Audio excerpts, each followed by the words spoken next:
Infografik adalah salah satu produk jurnalistik yang banyak disajikan di media-media cetak, surat kabar maupun media elektronik, bahkan juga sekarang banyak tampil di YouTube. Di pewarta visual itu ada tiga, yaitu seorang kartunis, ya, kemudian fotografer, dan seorang infografik atau infografiker atau grafik jurnalis.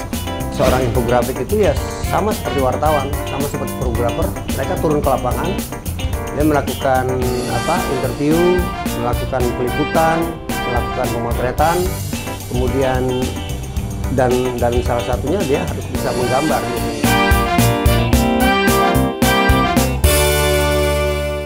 Halo mitra fotografi dimanapun Anda berada, jumpa dengan saya Taufan Arifin di channel Ngopi di Halaman. Baiklah, hari ini saya akan berbicara tentang tentang infografik atau yang lebih dikenal dengan infografis.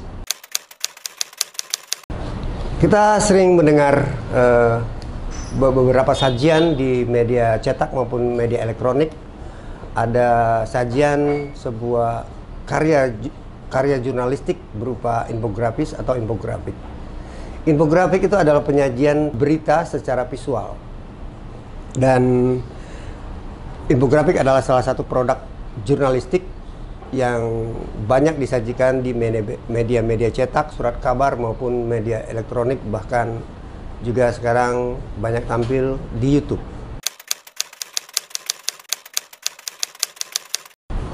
Oke, ada hal-hal yang mendasar dalam membuat karya infografik atau infografis dengan desain grafis. Namun sebelum kita masuk kepada karya desain grafis ataupun infografik, saya akan coba terangkan tentang bagan daripada desain grafis dan infografik. Jadi ada tiga bagan pekerjaan, yaitu ada informasi, ada jurnalistik, juga ada visual. Gabungan antara informasi dan jurnalistik inilah yang menjadi profesi sebagai seorang reporter atau wartawan. Jadi ada ruang kerja daripada jurnalistik sama informasi menjadi profesi seorang wartawan. Lalu kemudian ada bidang visual.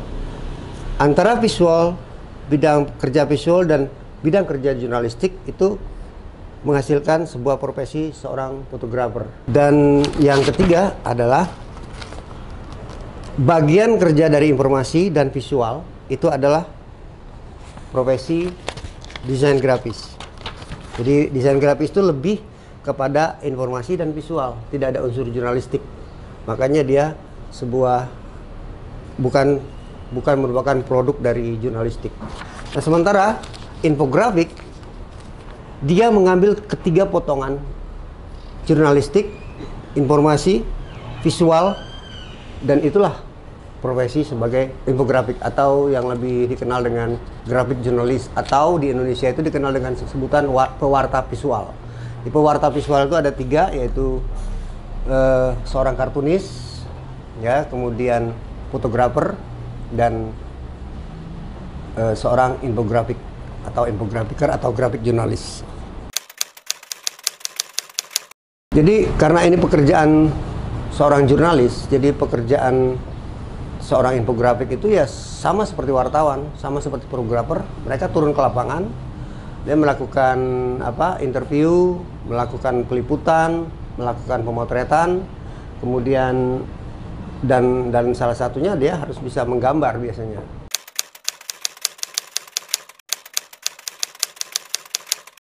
Ya, itu yang seperti saya jelaskan tadi, bahwa kalau pekerjaan atau membuat sebuah karya desain grafis itu dia tidak terkena dengan kaitan kerja dari seorang jurnalistik. Biasanya mereka kebanyakan desain grafis itu dia duduk di belakang meja.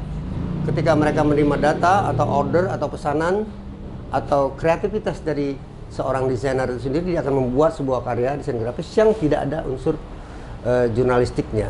Nah, sementara infografik itu melakukan hal-hal yang dilakukan oleh wartawan atau fotografer yang meliput di lapangan, kemudian dia interview, dia mengkolek data, kemudian satu lagi tambahan bahwa dia juga harus bisa membuat sketsa ataupun menggambar.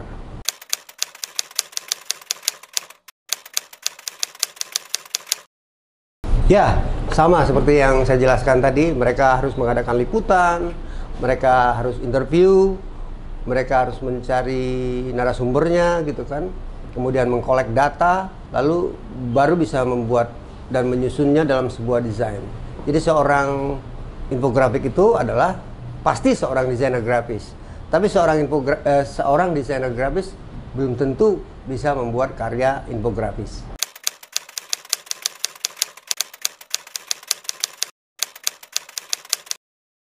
Jadi kalau fotografer itu berangkat dari rumah, dia sudah pasti berpikir apa yang akan dia temuin hari ini, dari rumah hingga mencapai kantornya.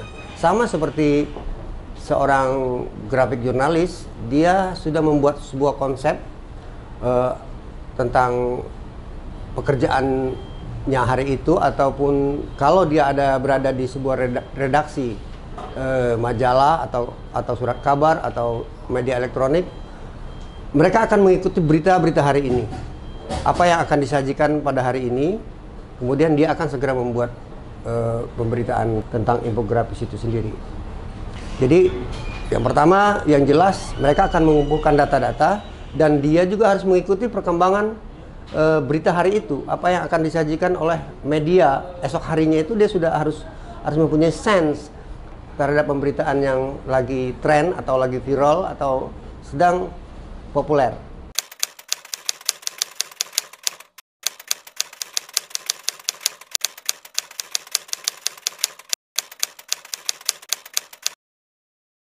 Ya, tentu masih relevan. Hanya saja kalau sebuah kantor berita atau sebuah media, mereka mempunyai kantor cabang atau perwakilan atau apa ya istilahnya, biro daerah, sehingga ketika itu terjadi di sebuah daerah, maka wartawan setempat atau reporter setempat akan segera meluncur ke tempat kejadian perkara, sehingga peran infografis akan terlambat di situ karena dia berada di kantor pusat. Namun biasanya setelah pemberitaan itu disajikan, baik itu di YouTube ataupun televisi, pasti akan menyusul karya infografik itu, karena karya infografik ini akan lebih menjelaskan secara detail tentang kronologi kejadian peristiwa itu maupun hal-hal yang pernah terjadi seperti kejadian peristiwa yang sedang berlangsung gitu.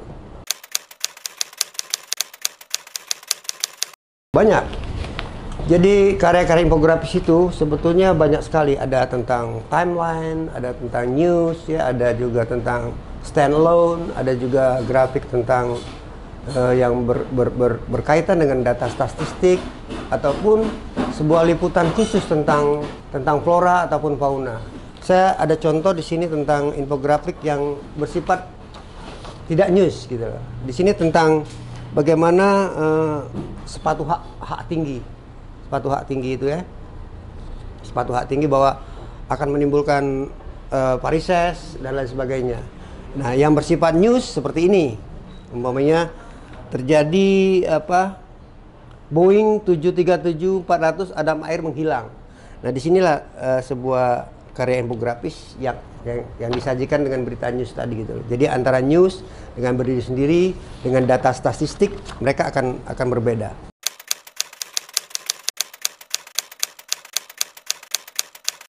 Sebetulnya dari tahun 2000 hingga sekarang, di para desainer grafis yang bekerja di media cetak, ya, surat kabar harian, mingguan, majalah maupun media televisi telah melakukan hal ini.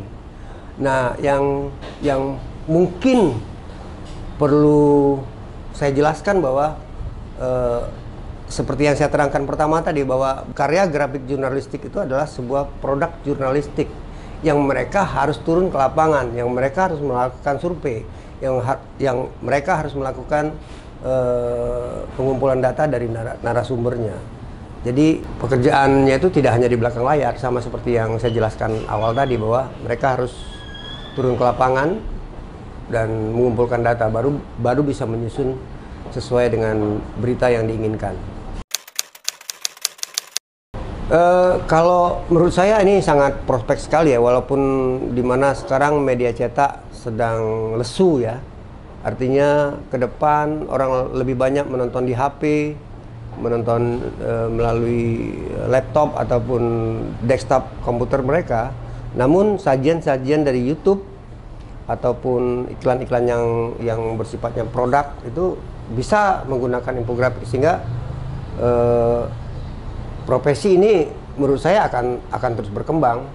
Hanya saja yang perlu diketahui bahwa ada sebuah perbedaan yang sangat prinsip dari seorang desainer grafis dan grafik jurnalis. Jadi saya sangat optimis sekali bahwa profesi ini akan terus berkembang seiring dengan perkembangan teknologi yang ada. Dalam prakteknya sebetulnya kalau pengalaman saya di harian nasional ya, bahwa di sini ada kendala. Terkadang seorang infografis itu dia tidak mempunyai data tentang sebuah foto. Nah, foto ini yang diambil oleh seorang fotografer tentang kejadian ataupun pergantian sebuah pejabat, sehingga dia tidak mempunyai data itu, sehingga harus mengambil foto dari seorang fotografer. Sebetulnya di sinilah harusnya seorang infografik harus menghargai karya dari seorang fotografer.